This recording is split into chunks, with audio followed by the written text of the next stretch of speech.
और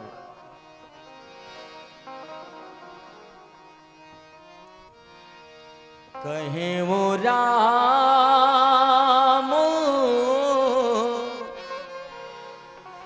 बन गवन सुहावा, सुनहु सुमंतो नगरो जहीं आवा। गोसाई कहते हैं मैंने राम जी के वन की यात्रा की कथा सुनाई, लेकिन राम जी के जाने के बाद सुमंत जी नगर में कैसे वापस आते हैं उस कथा को आप लोग ध्यान से सुनो, बड़े ध्यान से, प्रेम से, अनुराग से।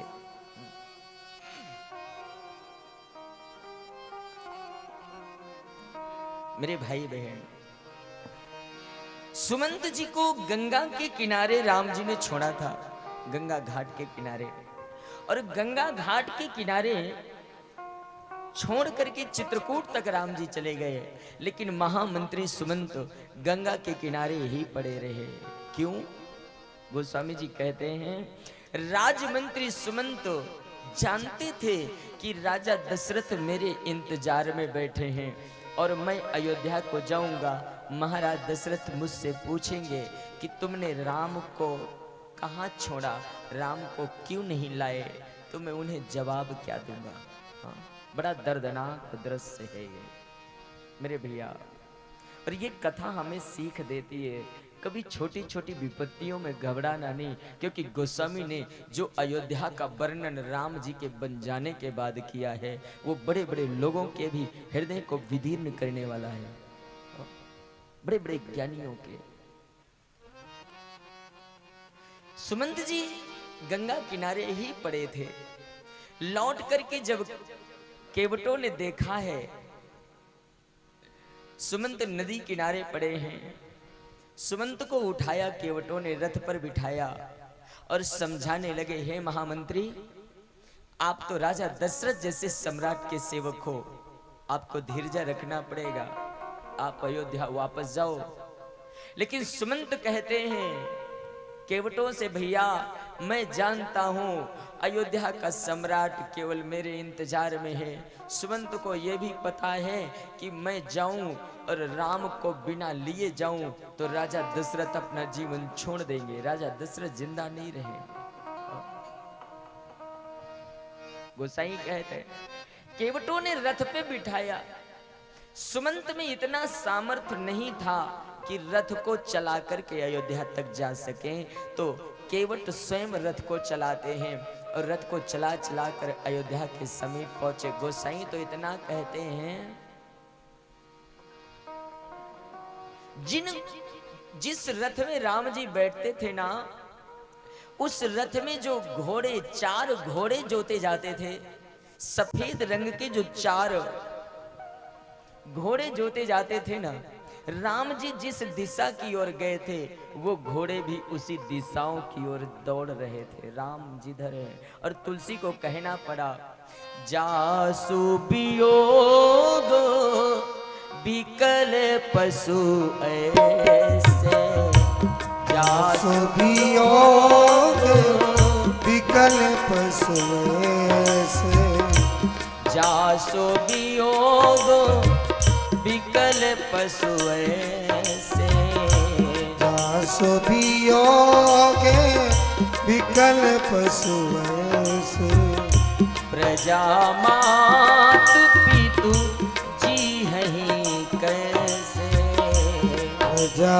मातु पितु जी हैं कैसे, जासु वियोग विकल पशु ऐसे, जासु वियोग विकल पशु ऐसे, प्रजा मातु पितु जी हैं कैसे, प्रजा मातु पितु जी हैं कैसे। मेरे भैया गोसाई कहते हैं कि जिसके वियोग में पशुओं की ये हालत है, उसके माता पिता कैसे जिएंगे।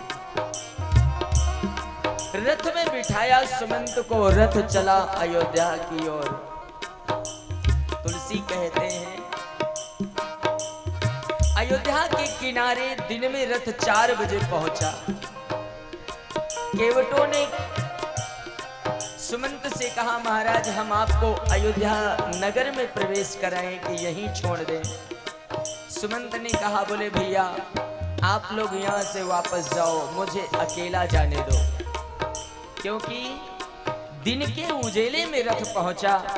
सुमंत ने सोचा है कि अगर मैं दिन के उजेले में अयोध्या में प्रवेश करूंगा तो अयोध्या का एक एक बालक इंतजार मेरा कर रहा है। सुमंत राम के साथ गए हैं तो लौट कर जरूर आएंगे राम। और सुमंत ने विचार किया कि अगर मैं अकेला दिन में गया तो अनेकों लोग आकर पूछेंगे राम कहाँ है, मैं किसे क्या जवाब दूंगा।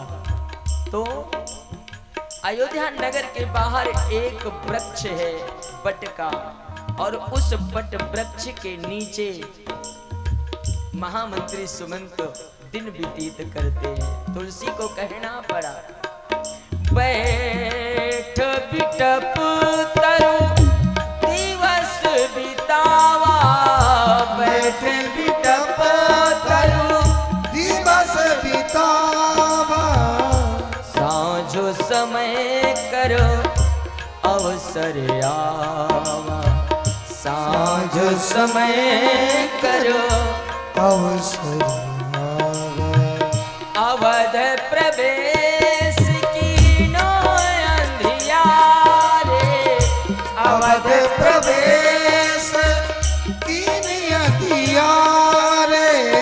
मेरे भैया महामंत्री सुमंत ने अंधेले में अयोध्या में प्रवेश किया और सुमंत की क्या हालत है। गोसाई कहते हैं, पैठत नगारो सचिव बिकलाई, पैठत नगार सचिव बिकलाई, जनु मारे सी गुरु बांभन गाई, जनु मारे सी गुरु बांधन गाई। मेरे भैया जिस समय राजा दशरथ के नगर में प्रवेश किया सुमंत ने, गोस्वामी जी ने सुमंत की स्थिति को बताया है। जनु मारे से गुरु बाभन गाई, जैसे कोई एक धर्म करने वाला व्यक्ति हो और अचानक उससे गुरु की हत्या हो जाए, और गुरु हत्या करने पर जो उसे संताप होता है, सुमंत की ये हालत है। इतने में मेरे तुलसी जी को संतुष्टि नहीं हुई तो तुलसी ने कहा, बोले गुरु हत्या करने के बाद उससे भूल से ब्राह्मण की हत्या भी हो गई हो, और ब्राह्मण हत्या करने के बाद भी उससे गाय की भी हत्या हो गई हो। बोले जिस तरह 3-3 हत्याओं को किया हुआ व्यक्ति अधीर होता है, बोले सुमंत नगर में प्रवेश किए तो सुमंत की ये हालत है। जनु मारे से गुरु बामन गाई। और इतने में ही संतुष्टि नहीं, साधु तो कहते हैं, महात्मा ने इस तुलसी से कहा, बोले बाबा इतना ही नहीं, सुमंत की क्या हालत है। बोले किसी नगर का कोई व्यक्ति, गरीब व्यक्ति कभी धन कमाने के लिए परदेश गया हो और परदेश में 2-4 साल रह के उसने बहुत ज्यादा धन कमाया हो, और फिर उसे अपने वतन की याद आई हो कि मैं अपने परिवार वालों से मिलूंगा, जा करके सारा सामान लेकर के वो गया चला हो, और जैसे ही अपने गांव के समीप पहुंचा हो तो गांव के बाहर किसी लुटेरे ने उसे लूट लिया हो, और जिस प्रकार वह व्यक्ति निराश होकर अपने घर जाता है, बोले सुमंत की यही हालत है।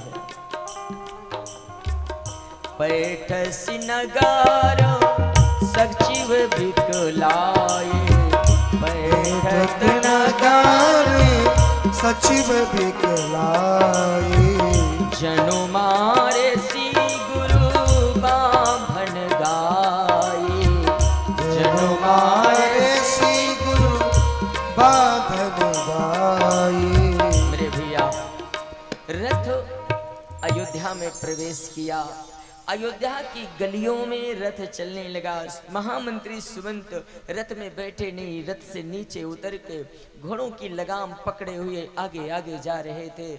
और जिस महापुरुष कहते हैं, जिस अयोध्या के लिए महापुरुषों ने कहा कि स्वर्ग से भी सुंदर अयोध्या लगती थी, मणियों का प्रकाश, तमाम दीपक जलते थे, लेकिन आज उस अयोध्या में अंधकार छाया हुआ है। कोई व्यक्ति भी, एक कहीं दीपक भी नहीं जल रहा है। क्यों? क्योंकि राम का वियोग हर व्यक्ति के जीवन में, और हर व्यक्ति की हालत एक बावले पागलों जैसी हो चुकी है। इतनी बुरी स्थिति, इतनी करुणा है उस अयोध्या में। सुमंत को लगा कि सभी की नींद लगी है, लेकिन महापुरुष कहते हैं, रथ जब गलियों से चला, दो दाम्पत्य एक बुजुर्ग पत्नी के साथ अपने घर में बैठे थे। अंधकार था, खिड़की से देख रहे थे। पत्नी ने पति से कहा, मुझे लगता है कोई रथ जा रहा है गली से। और महापुरुष कहते हैं, उस बुजुर्ग ने बाहर निकल कर देखा, एक रथ जा रहा है। उस बुजुर्ग ने पत्नी से कहा है, ये रथ राम जी का है, लगता है राम आ गए। और वो दोनों पति पत्नी बुजुर्ग रथ के पीछे पीछे चल पड़े। महापुरुषों ने कहा, एक निकला घर से, फिर दो निकले, फिर तीन निकले। रथ के पीछे हजारों लोगों की लाइन लग गई। रात्रि में हर व्यक्ति, बगल वाला कहता है, तुम पूछो ना सुमंत से राम आया क्या? क्योंकि रथ में जहां राम जी बैठते थे ना, तो चारों तरफ पर्दा लगा रहता था, और सुमंत ने उस पर्दे को डाल रखा था चारों तरफ से। किसी ने कहा, बोले भैया चिंता मत करो, ये पर्दा लगा है ना, पर्दे के अंदर राम जी जरूर बैठे होंगे। किसी दूसरे ने कहा, बोले सुमंत से पूछो ना, राम जी पर्दे के अंदर है या नहीं। तीसरे ने कहा, बोले मत पूछो, मत पूछो सुमंत से राम है या नहीं। जब तक ये पर्दा लगा है, तब तक कम से कम हमें आशा तो है कि हमारा राम इसके अंदर होगा। पर्दा हट जाए तो आस निकल जाएगी, आस टूट जाएगी। मेरे भाई बहन, रथ जाकर के कैकेयी अम्बा के राजभवन के सामने खड़ा हो गया है। और जैसे ही रथ कैकेयी भवन के सामने गया, क्योंकि राजा दशरथ ने जब आदेश दिया था सुमंत को बन जाने का राम के साथ, तो कैकेयी के भवन में थे, लेकिन राम के जाने के बाद दशरथ कौशल्या राजभवन में चले गए। गोसाई कहते हैं, सुमंत जी गए और जैसे ही राजभवन में प्रवेश किए, रथ को खड़ा करके, कैकेयी के भवन में कोई व्यक्ति दिख नहीं रहा। सुमंत आंगन में मूर्छित होकर के गिर पड़े। तुलसी ने कहा है, दासीन देखो सचिव बिकलाए, कौशल्या ग्रह गई लवाए। दासियों ने देखा है सुमंत बुजुर्ग मंत्री भूमि पर पड़े हैं, दासियों ने उठाया और दासियां कौशल्या के भवन में ले गईं। सुमंत से कहते, महामंत्री जी, महाराज दशरथ माता कौशल्या के राजभवन में हैं। और जैसे ही मेरे भाई बहन, कौशल्या माँ के भवन का वह दृश्य इतना ज्यादा दर्दनाक था। साधुओं ने कहा है, सुमंत जी जैसे ही कौशल्या के राजभवन में गए, रथ को खड़ा किया बाहर और दरवाजे से झांक करके देखा, मां कौशल्या के आंगन में धरती में एक गद्दा पड़ा है, और उस गद्दे के ऊपर अयोध्या का सम्राट जमीन में पड़ा हुआ, हाथे मां जिनका हाथ अपने बक्षस्थल में है, राजा दशरथ का हाथ सीने में है, और जमीन में पड़े हुए महाराज दशरथ केवल एक ही शब्द कह रहे हैं, राम गए बन प्राण न जाही, कहीं सुख लाग रहा तो तन माही। मेरे भाई बहन, महाराज दशरथ जमीन में पड़े हुए के यही शब्द कह रहे हैं, मेरा राम अयोध्या छोड़कर चला गया और मेरे प्राण अभी तक मेरे शरीर में हैं, इन प्राणों को तो निकल जाना चाहिए। और ये शब्द महाराज सुमंत ने बाहर से सुना है। महामंत्री सुमंत को पहली बार लगा कि मैं यहाँ से वापस चला जाऊं, क्योंकि राजा दशरथ इंतजार में है, केवल सुमंत के इंतजार में। साधुओं ने कहा सुमंत जी को केवल माता कौशल्या ने देखा। सुमंत, क्योंकि कौशल्या माता महाराज दशरथ के पास बैठी थी। अचानक रानी कौशल्या की दृष्टि जब सुमंत के ऊपर पड़ी, सुमंत जी को देख मां कौशल्या धीरे से उठी चुपचाप और बाहर आ गई। सुमंत से पूछती हैं, महामंत्री राम आया? और जैसे ही कहा राम आया, सुमंत जी मां कौशल्या से कहने लगे, मां वो तुम्हारा राम मुझे अकेला भेज दिया, वो नहीं आया। और जैसे ही कहा नहीं आया, गोस्वामी वाल्मीकि तो कहते हैं माता कौशल्या रथ के चके में अपना सिर पीट पीट करके रोने लगी। मेरा राम, मैं जानती थी कि मेरा राम नहीं आएगा, क्योंकि वो धर्म का निर्वाह करने वाला है। सुमंत जी ने, वाल्मीकि जी के अनुसार सुमंत जी ने माता कौशल्या से कहा, बोले मैया, मैंने आज, आप राजमाता हो, मैंने आपको सुना दिया संदेशा, अब मुझे जाने दो, मैं सरजू में कूद कर अपने प्राणों का अंत कर दूं, क्योंकि मुझ में सामर्थ्य नहीं है कि मैं दशरथ को यह समाचार बताऊं। यहाँ पर सुमंत से कहा है, महामंत्री राज धर्म है कि सेवक को राजा से कुछ छिपाना नहीं चाहिए, आप जाओ बता दो महाराज दशरथ को। कौशल्या कहती है सत्य को छिपाना नहीं है, बोले आप बोल दो जा करके, क्योंकि कौशल्या ज्ञान है। मेरे भाई बहन, महाराज दशरथ के समीप सुमंत जाते हैं और दूर से ही सुमंत ने पहला शब्द कहा, कही जय जय कही जीव कही कीन सी दंडो प्रणाम, सुनत बचन उठ बैठ न पो, कहु सुमंत कहा राम। गोस्वामी जी कहते हैं कि महामंत्री सुमंत ने जाकर के पहला शब्द कहा, कही जय जय कही जीव कही कीन सी दंड प्रणाम, सुनत बचन उठ बैठ नप कहु सुमंत कहा राम। सुमंत जी ने पहले राजा दशरथ को महाराज आपकी जय हो जयकार लगाई और दूसरे शब्द में दंडवत किया, चरणों पर गिरे। सुनत बचन उठ बैठ नप कहु सुमंत कहा राम, राम कहाँ है? मानसकार कहते हैं राजा दशरथ उठ करके बैठे और पहला प्रश्न किया, सुमंत मेरा राम कहाँ है? और जैसे ही पूछा राम कहाँ है, सुमंत जी ने कहा, राजन प्रथम बास तमसा भयो, दूसर सुर सरि तीर। महाराज राम जी के साथ में गया ना, तो राम जी ने पहली रात्रि तमसा नदी के किनारे बिताया और दूसरी रात्रि गंगा के किनारे बिताया, और वहां से मुझे अकेला भेज दिया अयोध्या की ओर। और राम जी आगे जंगल में वन की ओर चले गए। और इतना कहकर सुमंत महाराज दशरथ के चरणों में माथा पीट करके कहते हैं, यह सब भाईनो आखिने आगे, तौना तजत तनो प्राण अभागे। सुमंत ने कहा, बोले महाराज ये सब मेरी आंखों के सामने हुआ, अभी भी मेरे प्राण मेरे शरीर में है, मेरे प्राण अंत नहीं हुआ। राम ने मेरे सामने मुनियों की वेशभूषा धारण की और वो चले गए। गोसाई जी कहते हैं जैसे ये शब्द कहा ना, सुमंत जी से दशरथ कहते हैं, सुमंत मैं जानता था मेरा राम नीतवान है, पिता की आज्ञा का पालन करने वाला, वो लौटेगा नहीं। और इतना सुन करके वाल्मीकि जी महाराज कहते हैं, महाराज दशरथ जोरों से एक बालक की तरह, जैसे छोटे से बच्चे की कोई वस्तु खो जाए ना और बच्चा बिलख बिलख के रोता है, बोले महाराज दशरथ जोरों से रोने लगे। गोसाई कहते हैं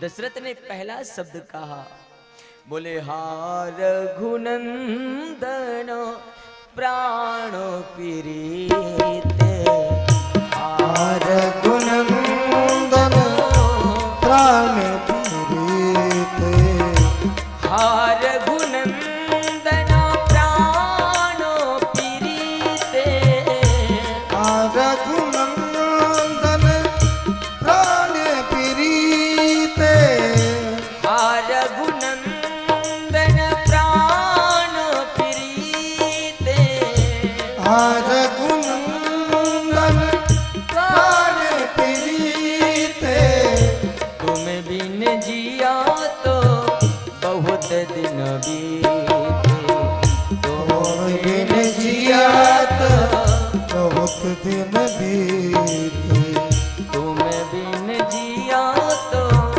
बहुत दिन बीते तुम बिन जिया तो बहुत दिन बीते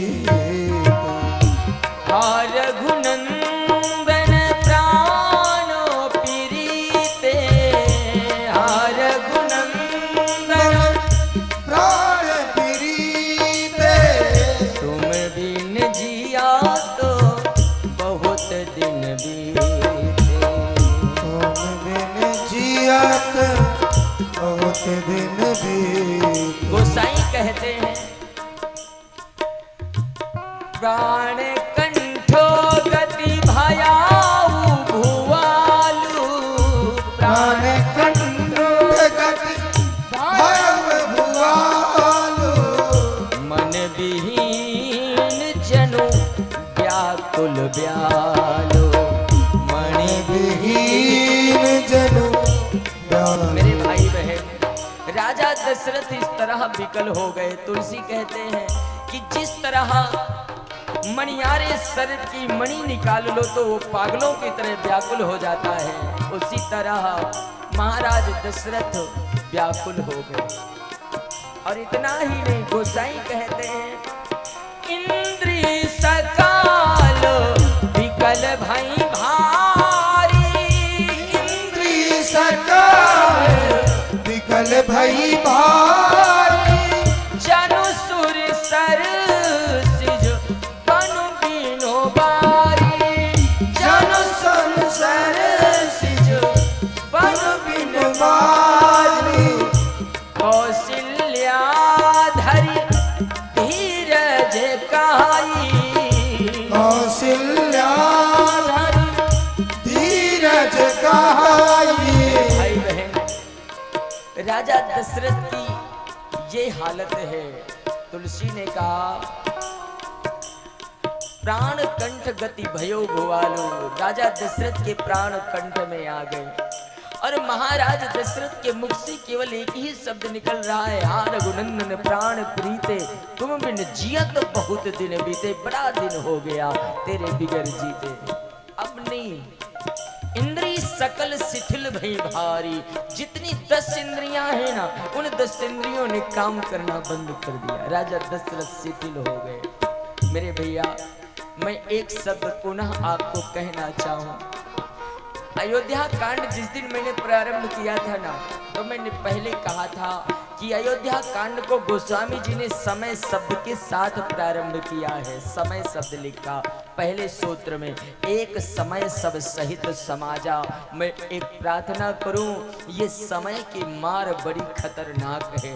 ये समय इतना ज्यादा बलवान है कि उसने कभी किसी को छोड़ा ही नहीं, कोई भी हो, कोई भी व्यक्ति हो।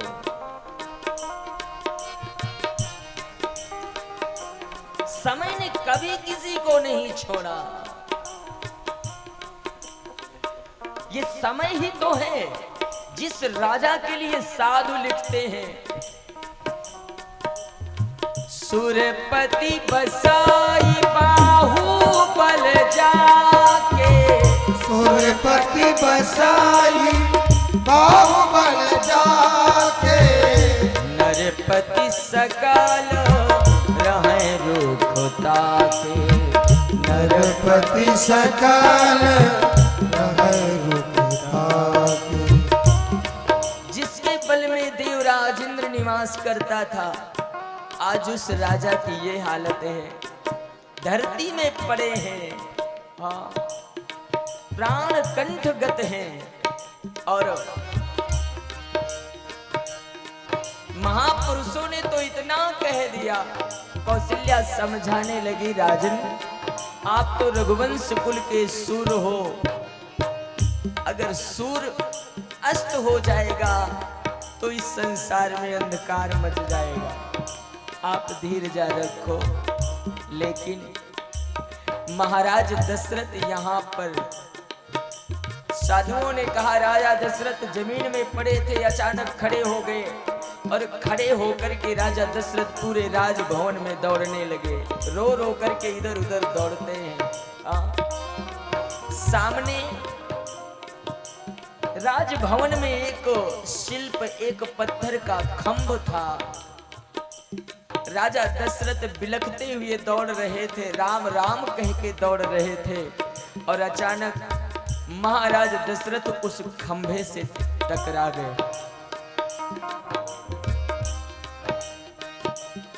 मानस के परम विद्वान स्वामी श्री डोंगरे जी महाराज कहते हैं कि राजा दशरथ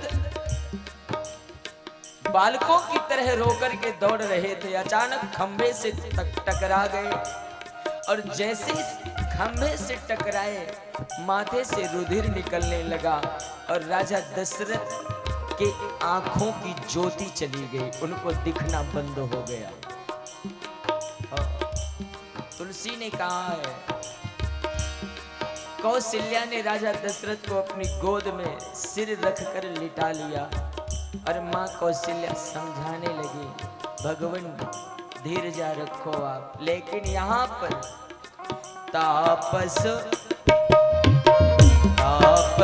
अंधो श्राप सुधियाई, तापस अंधो श्राप सुधियाई, कौशल्य ही सब कथा सुनाई, कौशल्य ही सब कथा सुनाई। भैया राजा दशरथ ने कौशल्या से कहा, रानी अब मेरा समय नजदीक है। क्यों? क्योंकि राजा दशरथ को एक पुरानी बात याद आ गई। दशरथ कहते हैं, रानी मैंने अपनी युवा अवस्था में गलती से श्रवण कुमार का वध कर दिया था। यहां पर याद आई उन्हें।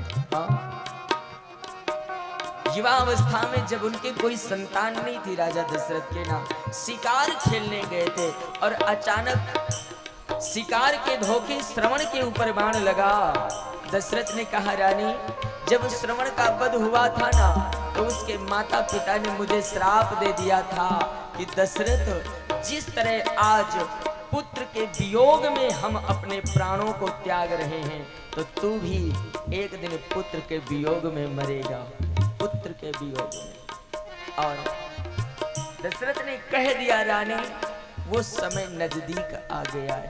मेरे भैया मैं प्रार्थना करूं ना, दशरथ ने यहाँ पर कहा है वाल्मीकि में कि रानी दुनिया में हर व्यक्ति को कर्म बड़ा सोच समझ के करना चाहिए। मैं आप सबसे प्रार्थना करो, हमसे कोई ऐसा कर्म ना हो जाए, क्योंकि कर्म का भोग जब दशरथ जैसे राजा को भोगना पड़ा, तो हमारी और आपकी बात क्या है। कर्म किसी को नहीं छोड़ता इस दुनिया में, किसी को नहीं। भगवान ने जिनके यहाँ जन्म लिया था, कर्म का भोग उन्हें भी भोगना पड़ा एक बार, क्योंकि दुनिया में, इस दुनिया में अगर राम कृष्ण आए तो कर्म का भोग उन्हें भी भोगना पड़ा। एक बार एक व्यक्ति ने गुरुदेव से कहा, मैं बड़ा दुखी हूं, कहां जाऊं। उस व्यक्ति ने कहा, तुझे सुखी जो दिखे उसके पास जा।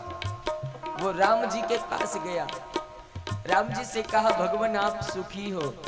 राम जी ने कहा, नहीं, मुझसे बड़ा दुखी कौन हो सकता है। कृष्ण के पास गया, कृष्ण से पूछा, आप सुखी हो। कृष्ण ने कहा, बोले अगर सुख देखने आया है तो तुझे किसी ने गलत पता बता दिया है।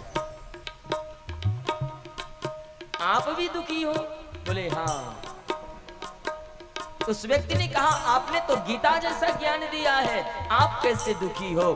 कृष्ण ने कहा मैंने गीता का ज्ञान तो दिया, लेकिन मेरे घर का एक बच्चा भी गीता के एक श्लोक को जीवन में नहीं उतारा, वो मेरे सामने उनका सर्वनाश हो गया। मैं प्रार्थना करूं, इसीलिए गोस्वामी ने कहा है कर्मो प्रधान विश्व करि राखा, कर्म प्रधान विश्व रचि राखा, जो जस कराई सो तस फल चाखा, जो जस करेगी सो तस फल चाखा, जो जस करे सो तस फल चाखा। गोसाई कहते हैं भयवो विकलो बरनतो इतिहासा, भयवो विकल बर नत इतिहास, मेरे भैया भयौ विकल वर्णत इतिहासा। राजा दशरथ विकल हो गए, इतिहास का वर्णन करते करते विकल हो गए। भयो विकल वर्णत इतिहासा। और तुलसी ने तो कहा राम रहित धिग जीवन आशा, राम के बिगर अगर जीना पड़े वो जीवन बेकार है। और महापुरुष कहते हैं राजा दशरथ ने पुनः एक बार हार रघुनंदन प्राण प्रीते, हार रघुनंदन प्राण प्रीते, तुम बिन जिया तो बहुत दिन बीते, तुम बिन जियात बहुत दिन बीते, राम राम कही राम कही, राम राम कही राम, तन पर हर रघुबर बिरहे, राम गयो सुधार। मेरे भैया गोस्वामी जी कहते हैं राम राम कही राम कही राम राम कही राम, तन परिहर रघुबर बिरह राव गए सुरधाम। 6 बार राम नाम का शब्द अपने मुखारविंद से महाराज दशरथ ने लिया और राम के वियोग में अपने शरीर को छोड़ स्वर्ग के धाम को चले गए। गोस्वामी जी कहते हैं करी विलाप बहुरो वही रानी, शिशु सम प्रीत महाविपति नहीं जाए बखानी। आपत्ति तो सबके जीवन में आती है, लेकिन कौशल्या के राजभवन में दशरथ के यहाँ महाविपत्ति आई। गोस्वामी ने कहा है महाविपत्ति नहीं जाए बखाने। मैं प्रार्थना करूं, राजा दशरथ की मृत्यु हुई राम के वियोग में। वंदना के प्रसंग में गोस्वामी ने कहा ना बंदौ अवध भुआल सत्य प्रेम जय राम पद बिछुरत दीन दयाल। बोले मैं दशरथ की वंदना करता हूं जिन्होंने राम के बिछुड़ते ही अपने जीवन का त्याग कर दिया। इतना ही नहीं, महाराज दशरथ की मृत्यु हुई ना, रानियां रोने लगी, तमाम विलाप लोग करने लगे। और यहाँ पर गुरु वशिष्ठ का भी आना होता है। गुरु वशिष्ठ आए ना, छोटी सी एक बात रखूं, महाराज वशिष्ठ जब आए, राजा दशरथ का मृतक शरीर पड़ा था। गुरु वशिष्ठ आए और दशरथ के मरे हुए शरीर के सिर की तरफ खड़े हो गए। दशरथ के सिर की तरफ खड़े हो गए और महापुरुषों ने तो कहा कि गुरु वशिष्ठ ब्रह्म ऋषि हैं, उनके 100 पुत्रों का आंखों के सामने मृत्यु हो गई थी, तो भी वशिष्ठ के आंखों में आंसू नहीं आए थे।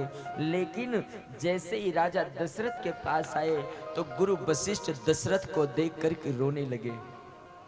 गुरु वशिष्ठ के आंखों में अश्रुधार चलने लगी। मैं प्रार्थना करूं मेरे भाई बहन, दुनिया में मृत्यु तो सबकी होती है, मृत्यु ये सर्वप्रथम पहला सत्य है।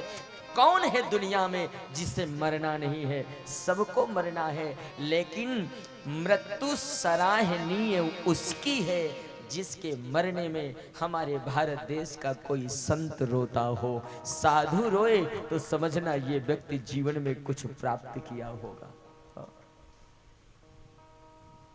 गुरु वशिष्ठ यहां पर नियम बताते हैं। नपतन वेद विदिध विधि राखा, दूत बुलाए बहुर अस भाखा। आदेश दिया है राजा दशरथ की लाश को तेल में डुबो करके रखो, क्योंकि 4 पुत्रों में से कोई है नहीं, कौन अंतिम क्रिया करे। और इसके आगे गुरु वशिष्ठ ने आदेश दिया है, जाओ कैकेयी नरेश के यहाँ से भरत को लेकर के आना, जिस पर भरत के जीवन में हम लोग कल विचार करेंगे। समय पूर्ण है, वाणी को विश्राम दो। मैं कल